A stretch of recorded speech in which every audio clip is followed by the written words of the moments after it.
Hi there, I'm Andrew Flannery. I've been a property lawyer in New South Wales for over 30 years. And you're watching LegalBites. That's better CPD, as you need it, when you want it, in bite-sized chunks. And a very warm welcome to you here today when we talk about Property Law Basics. This is a little series I'm doing just on the very basic elements of leases. And the first part we're going to talk about is outgoings. Now, the roadmap of this little talk, outgoings are part of the landlord's income. Obviously, the main element of income is rent. There's outgoings, and the landlord also gets things like license fees, car parking licenses, signage licenses, those sorts of things. We're going to be having a look at what outgoings are, what they're not. Then we'll finish up with a case study looking at air conditioning. So what are outgoings? Outgoings are often called operating expenses, and that's exactly what they are. They're the costs that the landlord incurs in operating the premises. So if you're leasing an apartment, you probably don't pay outgoings, but sometimes under your lease you'll pay excess water or water rates, and that's one of the outgoings, one of the operating costs of the landlord of running the premises. But you can think of a lot of other ones. There's things like land tax that the landlord has to pay, council rates, water rates as we mentioned, things like insurance and management, landscaping, cleaning of common areas, repairs and maintenance is a big item. So all of these costs the landlord incurs. Now, the landlord wants to know that it has a fixed amount of income coming in. That's the rent. All of these other items are costs. The money comes in and the landlord pays out. So if it wants to make sure that it has the rental amount intact, it would need to factor in an extra amount for outgoings on top of the rent it receives. And the argument goes that if the landlord did that, it would need to factor in too much because there'd need to be a buffer on top of the outgoings so that the landlord always knew it had the full amount of the rent available. So what often happens in commercial and industrial leases particularly is that the landlord says the rent is X dollars, and on top of that, the landlord must reimburse all outgoings. So that the landlord knows they get the rent and then these other costs get reimbursed. And usually the way that's done is that an estimate or a budget is done at the beginning of the financial year. The tenant pays a proportion of those costs every month, usually an equal amount of outgoings. And then at the end of the year, there's generally some sort of reconciliation where unders and overs are adjusted as between the landlord and the tenant. And at the moment, with electricity prices spiking and that sort of thing, often there's an adjustment from tenant to landlord.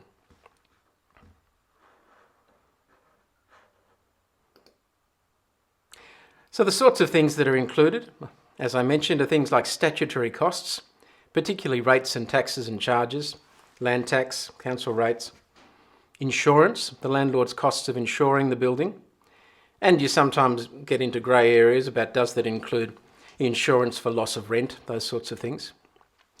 Repairs and maintenance. Management. There's usually some management fee payable to a managing agent to manage the property. Levies. Although there is an argument which we'll come to in a different bite about whether or not certainly administrative levies should be called as part of outgoings, but in a strata situation, maybe special levies for capital contributions shouldn't be. Then you've got things like gardening and landscaping, cleaning, those sorts of items.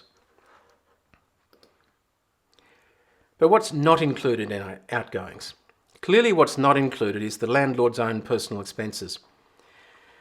So you don't include the landlord's income tax, the landlord's capital gains tax. GST is a bit different because it's charged on a taxable supply of the premises, so usually GST is reimbursed to the landlord. Now, it can include all repairs, but generally structural repairs, structural maintenance are excluded from outgoings. And normally excluded from outgoings is fair wear and tear, which is just the normal wear and tear of a building being used as it slowly breaks down and wears out. You can think of it in the context of carpet.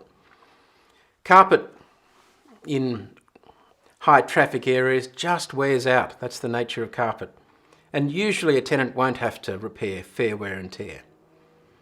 Often capital expenses are deleted or not included in outgoings, and certainly in all retail leases, landlords aren't entitled to recover capital expenses. And this is really a taxation test. If the landlord's entitled to claim capital allowance or depreciation on the items, then arguably they shouldn't be able to recover the whole amount back from the tenant. So usually those items are excluded. And also items where only the landlord gets a benefit, things like letting fees to an agent to lease vacant space. Now there's an argument that having space that's occupied is actually good for tenants, therefore they should contribute to that cost, but generally those sorts of costs are excluded from outgoings.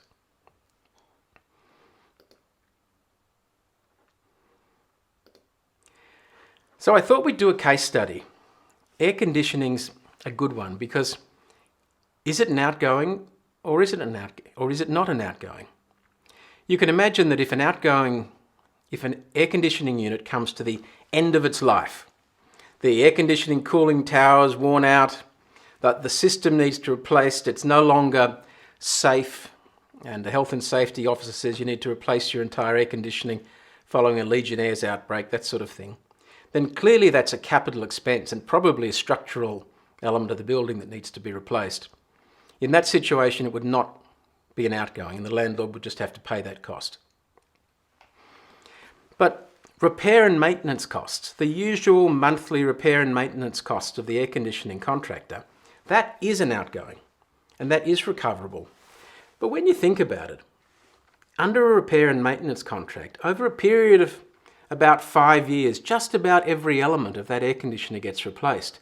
And certainly over a period of 10 years, even the main compressors get replaced. So that really it's a progressive replacement. But when these issues come up before the courts, they've said repairs and maintenance, any sort of regular expense can be included as outgoings.